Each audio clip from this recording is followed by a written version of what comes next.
¿Qué tipos de promociones usabas para tus investigaciones y programas? ¿Y qué dificultades has descubierto en este área? Siempre el punto de partida era el consenso y la autorización con las autoridades jefes de colonia. Mi punto de partida. Sí.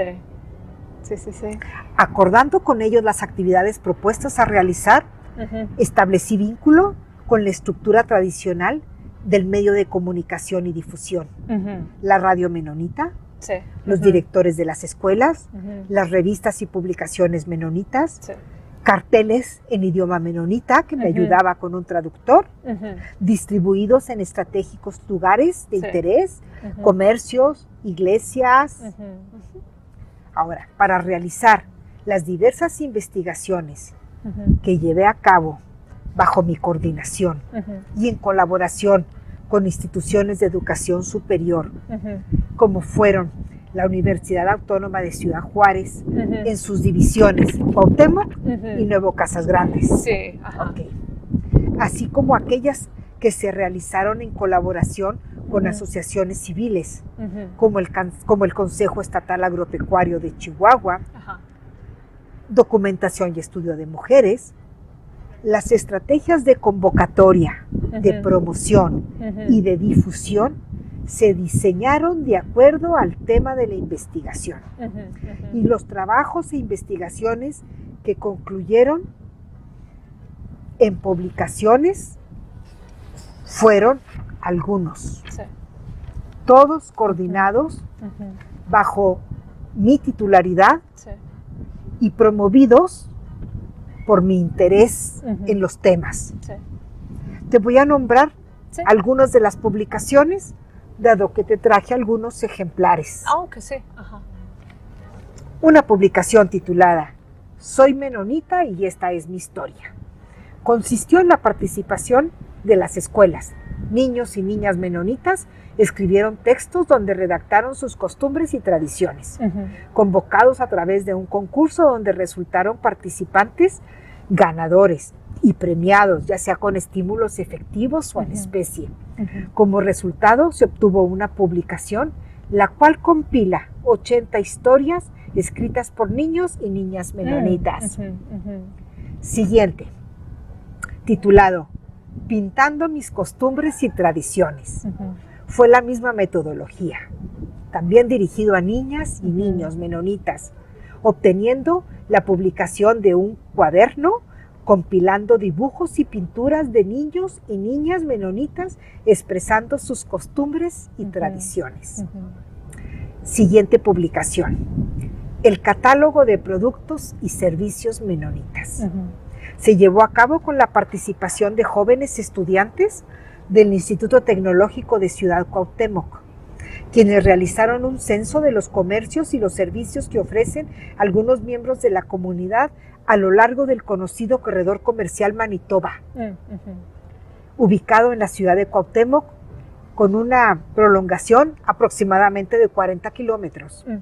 Como resultado se obtuvo la publicación de un catálogo integrado por 110 negocios menonitas, comprendiendo su ficha técnica, imágenes de sus productos y servicios y los contactos de los negocios. Otro documento que resultó fue una guía turística menonita.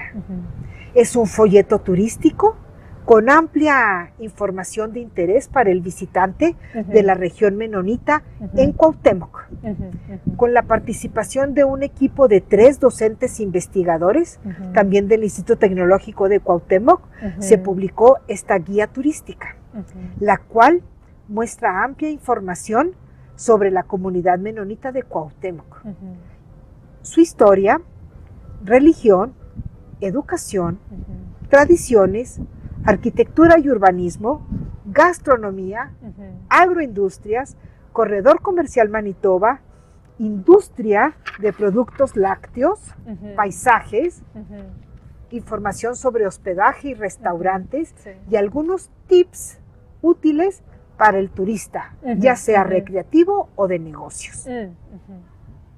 Otra publicación se tituló Hombres y mujeres menonitas destacados, una revista en colaboración con 2 maestras docentes investigadoras de la Universidad Autónoma de Ciudad Juárez, División Cuauhtémoc. Se emitió convocatoria difundida por la Radio Menonita y distribuida por la región de los Campos Menonitas de Cuauhtémoc, y se logró que la propia comunidad libremente propusiera miembros de su comunidad, hombres y mujeres, que por diversas clasificaciones se les reconoce como hombres y mujeres menonitas destacados de la comunidad menonita. La publicación compila historias de vida de 19 mujeres y 20 hombres menonitas de muy diversas edades y por muy diversas justificaciones fueron nominados como destacados. La siguiente publicación se tituló un libro, Las colonias menonitas en Chihuahua, escenarios para el bienestar social. Con la colaboración del Consejo Estatal Agropecuario de Chihuahua, Asociación Civil, del Consejo Nacional de Ciencias y Tecnología, CONACYT, y las Universidades Autónomas de Ciudad Juárez, División Cuauhtémoc y Nuevo Casas Grandes, se llevó a cabo investigación con una duración de 1 año, la cual permitió la conclusión a través de 6 artículos de autoría de los diversos doctores investigadores implicados en la investigación. La publicación es un compendio de 6 aportaciones con diversos temas. 1. El éxodo complejo de un pueblo. 2. Modelo comunicativo para la transferencia del conocimiento. 3. La educación menonita en Chihuahua, una flexibilidad curricular. 4. Promoción y educación para la salud de los menonitas mexicanos. 5. Conocimiento y adopción de las buenas prácticas agrícolas menonitas. 6. 6. Bienestar y desarrollo en la comunidad menonita de Cuauhtémoc, Chihuahua. Y por último, una publicación titulada Mujeres menonitas, miradas y expresiones. Investigación realizada con perspectiva de género, en colaboración de un equipo de 6 doctoras investigadoras de diversas instituciones de educación superior. Publicación integra 5 capítulos vinculados al tema del empoderamiento de la mujer. Primer capítulo, titulado Ser mujer, escenarios pasados, presentes y posibles. Capítulo 2, la importancia de la mujer menonita en la educación formal. Capítulo 3, la salud, una perspectiva desde el rol de la mujer menonita. Capítulo 4, sé que puedo, participación de la mujer menonita en la economía. Capítulo 5, la catarsis de la mujer menonita a través del arte. Esta publicación cuenta la participación de fotografías realizadas por una fotógrafa reconocida en el estado de Chihuahua que se llama Itzel Aguilera. Y da testimonio de algunas mujeres menonitas que por diversas razones han obtenido un grado de empoderamiento dentro de una cultura patriarcal, de una enorme brecha de desigualdad entre hombres y mujeres.